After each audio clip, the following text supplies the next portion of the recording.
नमस्कार, शुरू the power of empty mind में आप सबका फिर से स्वागत है। Most hot topic offline classes में मेरी ये चलती है, जो मैं आज ये ऑनलाइन लेके आई हूँ। इतने समय तक ऑनलाइन इस टॉपिक के बारे में बात नहीं की, कुछ रीजंस के कारण। आज जितना हो सके आपको समझा पाऊँ मैं, उतने इस टॉपिक के डीप तक जाने की कोशिश करूँगी। और ये स्पेशली उन्हीं लोगों के लिए है जो मंत्र जाप करते हैं। अगर आप मंत्र जाप कर रहे हैं तो ये वीडियो आपके लिए जानना और समझना बहुत ज़्यादा ज़रूरी है। कुछ और बात ना करते हुए डायरेक्टली टॉपिक की तरफ चलते हैं। इस टॉपिक के दो सवाल हैं। एक है, हमें एक से ज़्यादा देवी या देवता का जाप क्यों नहीं करना चाहिए, और दूसरा है कि सिद्धियां क्या होती है और कैसे आती हैं। अगर मैं बात करूं, नॉर्मली कहा जाता है कि कोई भी जाप, उसमें जितने शब्द होते हैं उतना आपको समय लगता है उस जाप को मतलब पूरी तरह से एक सिद्धि पाने के लिए। एक बहुत सिंपल सा मंत्र है जिसको शायद हम सब जानते हैं बहुत अच्छे से, ओम नमः शिवाय। ओम नमः शिवाय में ओम और नमः हम ड्यू टू रिस्पेक्ट लगाते हैं, इसीलिए कोई भी ऐसा जाप जो कि कोई भी कर सकता है उसमें हमेशा ओम नमः या ओम 2 बार भी कई लोग लगाते हैं, सिर्फ आउट ऑफ रिस्पेक्ट। और दूसरी चीज है उस जाप को नेगेटिव एनर्जी से बचाने के लिए। तो अगर मैं ओम नमः शिवाय की बात करूं, इसमें जो मोस्ट प्रोमिनेंट वर्ड है वो है शिवाय। तो कहीं ना कहीं जो लोग ओम नमः शिवाय का भी जाप करते हैं ना, ये मंत्र जाप से ज्यादा नाम जाप कहा जाता है। अब मान लीजिए, जैसा कि मैंने बताया आपको कि एक जाप को सिद्ध करने में उतना समय लगता है जितना कि वो वर्ड होता है, उसमें जितने वर्ड्स होते हैं। तो शिवाय एक ही वर्ड हुआ।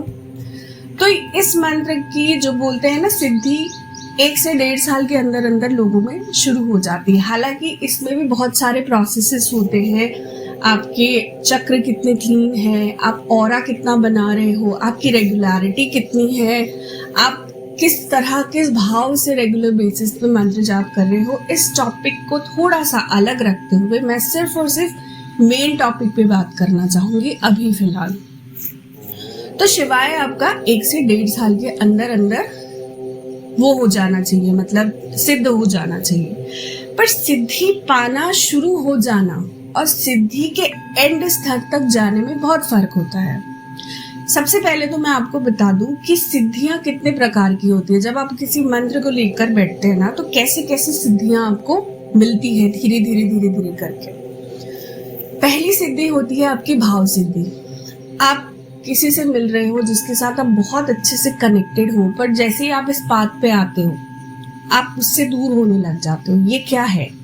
आप किसी जगह पर जाते हो, उस जगह की नेगेटिव या पॉजिटिव एनर्जी आपको समझ में आ जाती है। ये क्या कहलाता है? ये कहीं ना कहीं आपकी भाव सिद्धि कहलाती है। ठीक है, पहली सिद्धि तो ये हो गई। दूसरी सिद्धि होती है आपकी कंठी सिद्धि। कंठी सिद्धि क्या होती है? आपने किसी को कुछ बोल दिया, किसी को कुछ आशीर्वाद दे दिया, या बैठे बैठे ही आपने कुछ प्रेडिक्शन कर लिया किसी के लिए, वो सिद्ध हो गया। ये होती है आपकी कंठी सिद्धि। तीसरी होती है आपकी स्पर्श सिद्धि। आपने किसी को हाथ लगा दिया। आपने देखा होगा बहुत सारे लोगों को ऐसा कि आपने किसी को हाथ लगा दिया और वो बहुत बुरी बीमारी से भी जूझता जूझता सही हो गया। ये हो गई आपकी स्पर्श सिद्धि। चौथी होती है आपकी दिव्य दृष्टि। दिव्य दृष्टि के बारे में हम सब जानते हैं, इस चीज को एलैबोरेट नहीं करेंगे। पांचवी सिद्धि होती है आपकी नाद सिद्धि। नाद सिद्धि भी 2 प्रकार की होती है। एक तो नाद सिद्धि होती है जिससे आपको ब्रह्मांड के हर तरह के आवाज सुनाई देने लग जाते हैं। कभी एक कान से सुनाई देता है, कभी दूसरे कान से सुनाई देता है। जो लोग बहुत अच्छी तरह इस चीज में उतर जाते हैं ना, उनको ये चीज भी समझ में आने लग जाती है कब कौन सी सिचुएशन में आपको किस कान से किस तरह की ध्वनि सुनाई दे रही है, तो उस हिसाब से भी सामने वाला डिसीजन लेता है अपना। एक और नाग सिद्धि होती है जहां आके देवी देवता कान में आपकी बात बोल कर जाते हैं। ये सिद्धि बहुत ऊंचे लेवल की सिद्धि होती है, ये हर किसी को नहीं मिलती। मोस्टली जिन लोगों ने बहुत अपने पिछले जन्म से कुछ साधनाएं की होती है, पर कुछ कारणों की वजह से वो दोबारा इस धरती पर वापस आते हैं, ऐसा करते करते उनको काफी समय हो जाता है, उन्हीं को ये सिद्धि प्राप्त होती है। ठीक है, ये हो गई 6 तरह की सिद्धियां। जब आप किसी भी मंत्र या नाम जाप को लेकर चलते हैं तब आपकी होती रहती है। धीरे धीरे 1-1.5 साल के अंदर अंदर आपको कुछ चीजें समझ में आनी शुरू हो जाती हैं। अब बात करते हैं जब भगवान आपकी चीजों को लेने लगते हैं, मतलब आपके जाप को स्वीकार करने लगते हैं, आपको एज अ भक्त वो चुन लेते हैं, तो क्या होता है? शक्तियां आपके शरीर में 3 जगह पर बैठती हैं, एक एक करके, स्टेप बाय स्टेप। पहला स्टेप होता है उनका मूलाधार चक्र। वैसे तो बोला मूलाधार चक्र जाता है, पर कहीं ना कहीं ये आपके तीनों नीचे के चक्र मूलाधार, स्वादिष्ठान और मणिपुर पर बैठती है। जब इन जगह पे आके शक्तियां विराजती है ना, लिटरली मैं बताऊं, मैं बहुत सारी बातें ऑनलाइन नहीं बता सकती, नहीं बोल सकती, पर ये इतना पेनफुल होता है। कई लोगों को ये दर्द 2 महीने 3 महीने चलता है, कई लोगों को ये दर्द 2 साल 2.5 साल भी चलता है। ये डिपेंड करता है कि आपने अपना ऑरा कितना बना रखा है या फिर शक्तियां उस जगह पे अपने आप को कितना सेटल कर पा रही है। दूसरी जगह होती है आपका हार्ट चक्र।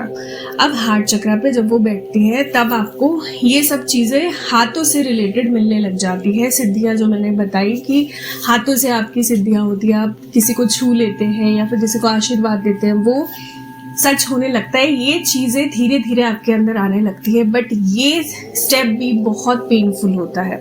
स्पेशली जब आपके अंदर अच्छी शक्तियां आकर बैठती है ना, तो आपके राइट पोर्शन में ज़्यादा दर्द होता है। चाहे वो पैर की बात करें, हाथ की बात करें, सर की बात करें, तो ये राइट पोर्शन में सबसे ज़्यादा आपको हैवीनेस शो होता है। जब हार्ट चक्र पे आके आपकी शक्तियां बैठती है, आपको हमेशा सीधा लेटना है बेड पर।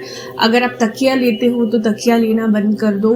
राइट हैंड आपका इतना पेन करता है ना कि कई बार तो ऐसा लगता है कि जाप के लिए माला भी आपके लिए बहुत हैवी हो रही है।